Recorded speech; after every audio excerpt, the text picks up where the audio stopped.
శ్రీ సత్యసాయి జిల్లా మడకసిర మండలం మణూరులో జరిగిన వృద్ధురాలు ముత్తక్క హత్య కేసును పోలీసులు ఛేదించారు. బీహార్కు చెందిన వలస కూలీలు ఊర్మిళాదేవి చౌడప్ప మధ్య అక్రమ సంబంధం ఉంది.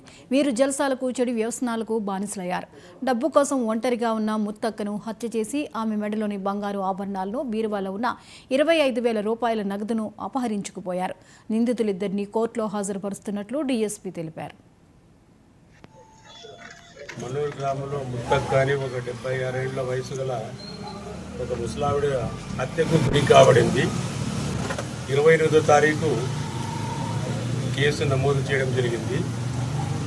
నమోదు చేసిన తర్వాత దాని యొక్క ఒక చిన్న బాబు చనిపోయిన ముత్తక్క మునిమనబడైనటువంటి బాబు యొక్క సాక్ష్యమే ప్రధానంగా ఉండింది. అయితే దీన్ని ఛాలెంజ్గా తీసుకొని మడకసిర అర్బన్ సిఐ గారు, వారి సిబ్బంది అనేక కోణాలలో ఈ కేసును ముమ్మరంగా దర్యాప్తు చేసిన తర్వాత దాంతోపాటు సాంకేతికతను కూడా ఈ యొక్క దర్యాప్తులో భాగంగా వినియోగించడం వల్ల మనకు ఈ కేసు ఎవరు చేశారు, ఎందుకు చేశారనేటువంటిది తెలియడంతో రాబడిన పక్కా సమాచారంపై ఈరోజు 4:30 గంటలకు మణూరు గ్రామంలోనే చౌడప్ప అనే ఒక వ్యక్తి, అదే గ్రామము, చౌడప్పతో అక్రమ సంబంధం కలిగినటువంటి ఊర్మిళాదేవి, వీళ్ళది వచ్చేసి వైశాలి డిస్టిక్, బీహార్ రాష్ట్రం.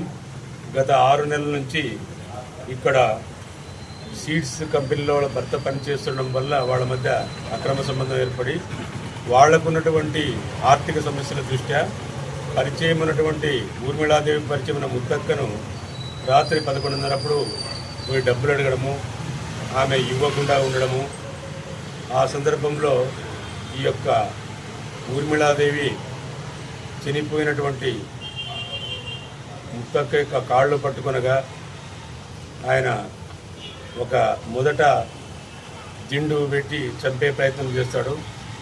చావకపోతే చివరికి ఇదివరకు ఒక చిన్న ఈ సేమ్యానా వేసేటటువంటి రాడుతో గొంతు పైన ప్యారలల్గా నొక్కి